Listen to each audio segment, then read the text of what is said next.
Amici rossoneri, è il momento di scendere in campo, perché è tornato il Fanta dei milanisti. In palio ogni giornata ci sono maglie ufficiali del Milan, buoni Amazon da 100 euro e, tra i premi finali, iPhone 16, MacBook Pro 14 pollici e molto altro.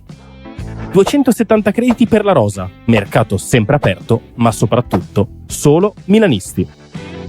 Sfida gli speaker di Radio Rossonera e gli altri ascoltatori. L'iscrizione costa solo 19,99 € per tutta la stagione. Vai su fantalgoritmo.it/Radio Rossonera e affrettati, perché in caso di spareggio vince chi si è iscritto prima.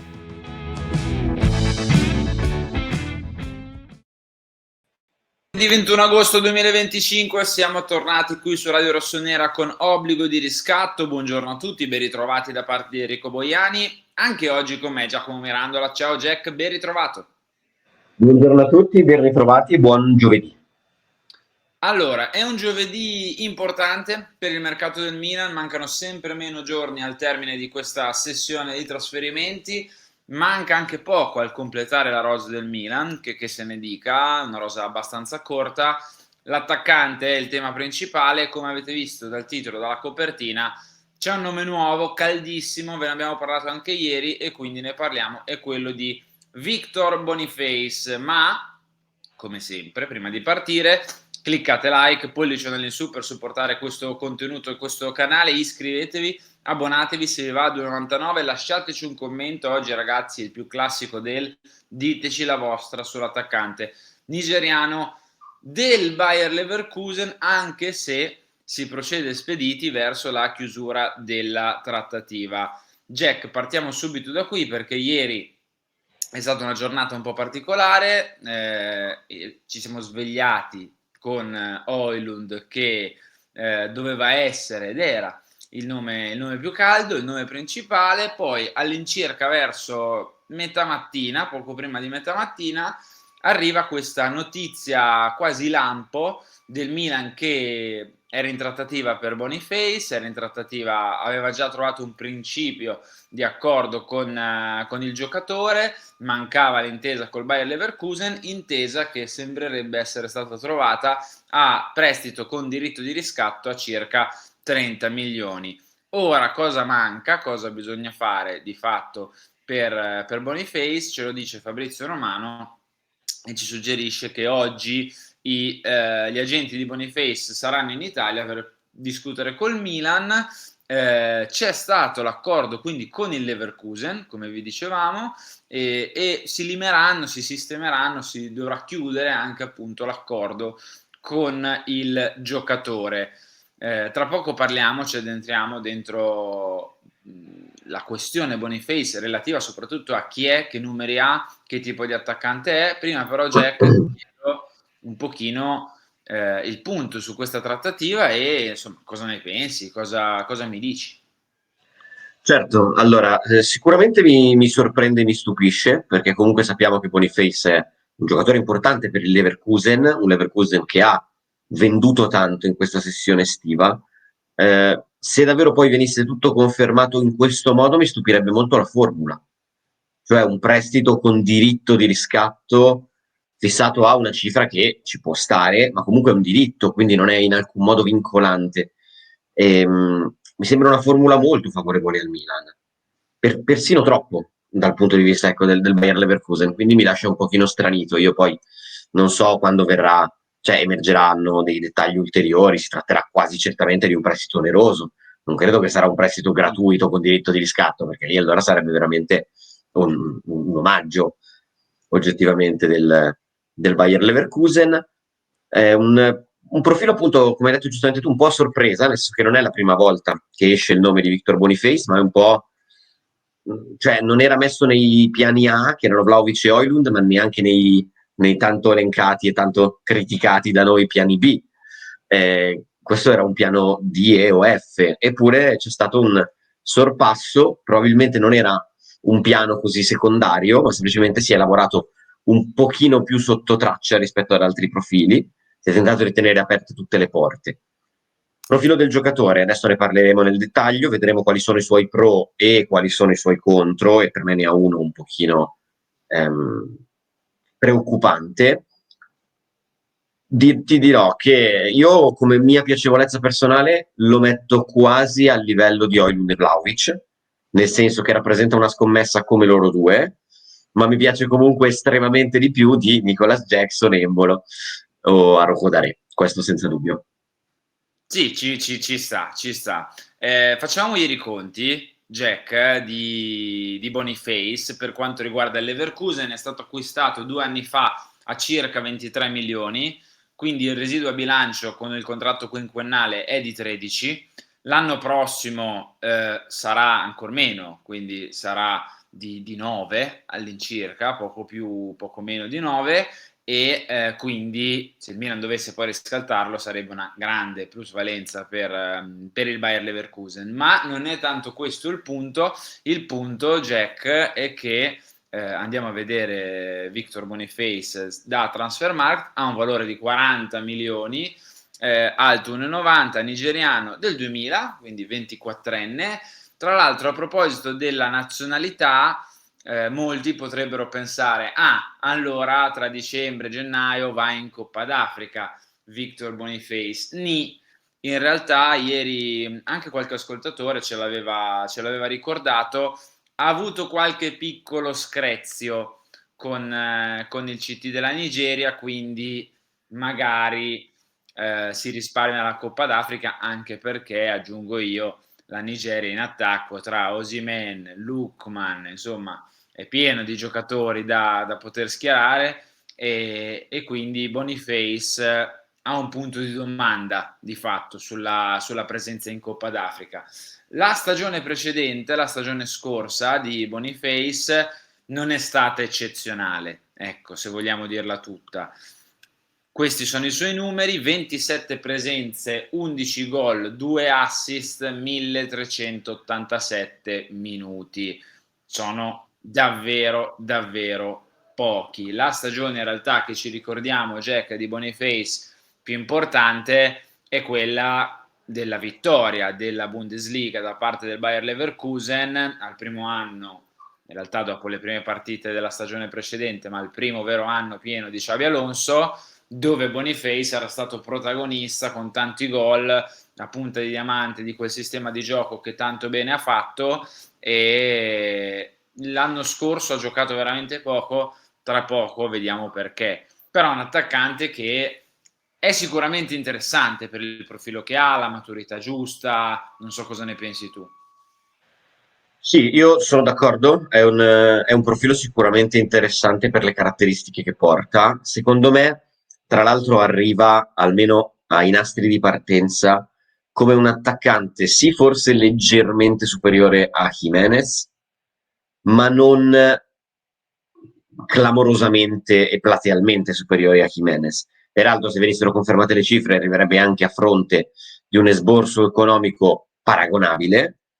Quindi, secondo me, questo problema del suo non elevatissimo minutaggio dello scorso anno può comunque essere un pochino ovviato dal fatto che non è che viene a fare la punta puntissima senza quale non si può più vivere, nel senso che comunque il Milan ha già un attaccante che comunque è di un certo livello, anche se probabilmente questo livello non lo ha ancora di fatto mai tirato fuori in maglia rossonera, anche se sappiamo che al momento si è visto contro il Bari non è per niente in forma, ma credo che ecco, un'alternanza tra i due in base ai vari momenti, mantenendo sempre secondo me l'opzione, come visto in Coppa Italia, dell'attacco piccolo, quindi Leao Pulisic, o addirittura in alcune fasi lo abbiamo visto da San Siro, Leao punta vera e propria, con Pulisic a sinistra e Saelemaekers a destra.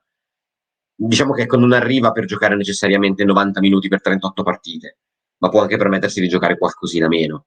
I numeri dello scorso anno non sono eccezionali in senso assoluto, per me in realtà sono estremamente buoni in relazione al minutaggio, nel senso che a quel punto la media gol è interessante, e tra l'altro non so se ve lo ricordate, non so se lo avete notato, ma c'era anche quel gollettino in Champions League, e quel gollettino in Champions League lo fece proprio contro l'AC Milan, nella vittoria 1-0 del Bayer Leverkusen alla Baia Arena proprio contro il Milan. Quindi si sa che, come Aug e come altri, al Milan piacciono i giocatori che gli segnano contro, e a un certo punto cerca di portarli a casa.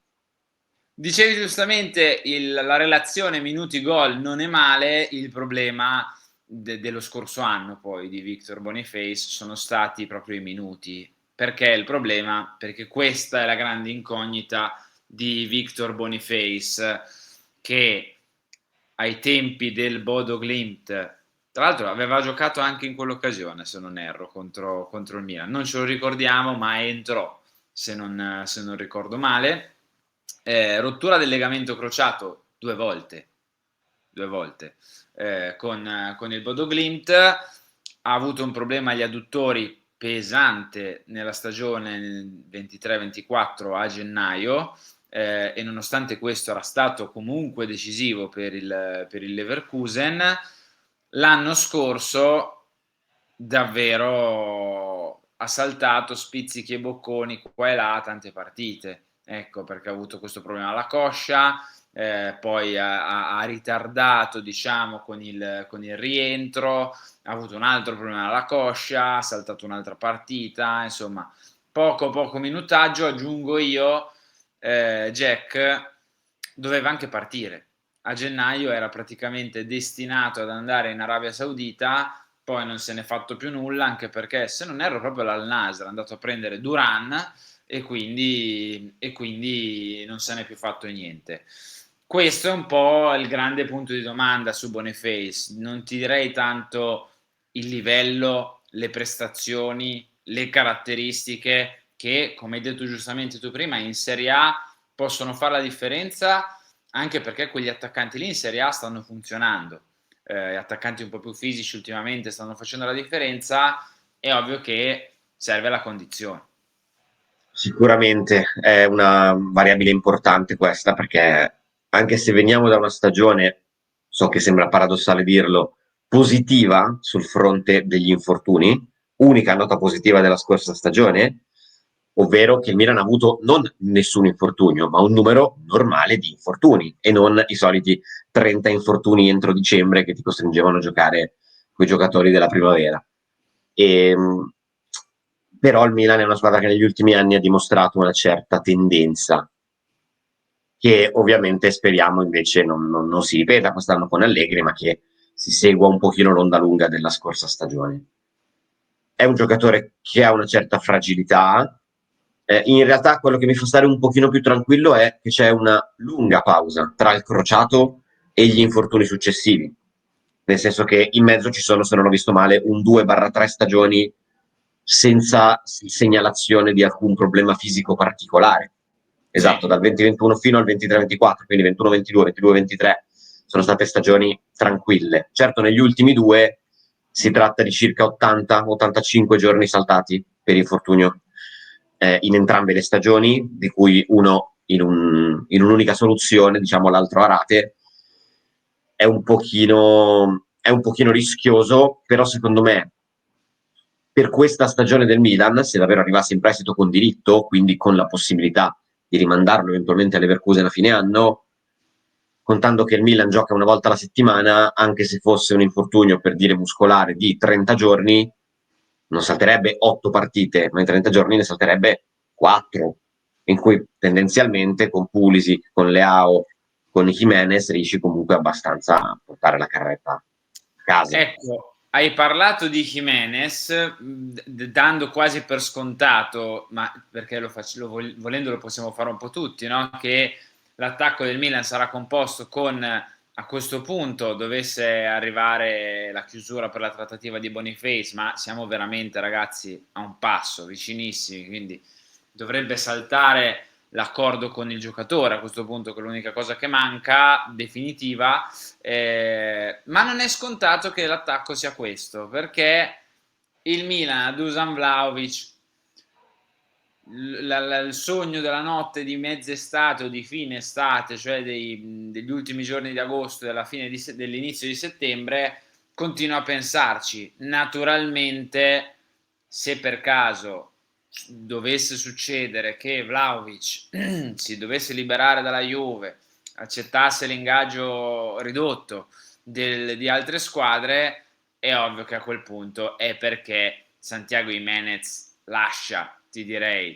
Non la vedo possibile una soluzione con sia Boniface che Jimenez che Vlahovic. più Leao e Pulisic, e in tutto ciò c'è anche Chukwueze, cioè non la vedo fattibile, però rimaniamo comunque sul chi va là, perché è vero, con Boniface il Milan prende la punta e quindi chiude all'incirca tutto quello che doveva fare, con le sole situazioni di Adli Benasser da sistemare e i punti di domanda sia su una cessione di Musa sia su magari un ulteriore difensore centrale, ma a parte questo si resta vigili su altri movimenti che riguardano Vlahovic in entrata e Jimenez Santiago in uscita, al netto questo di Boniface.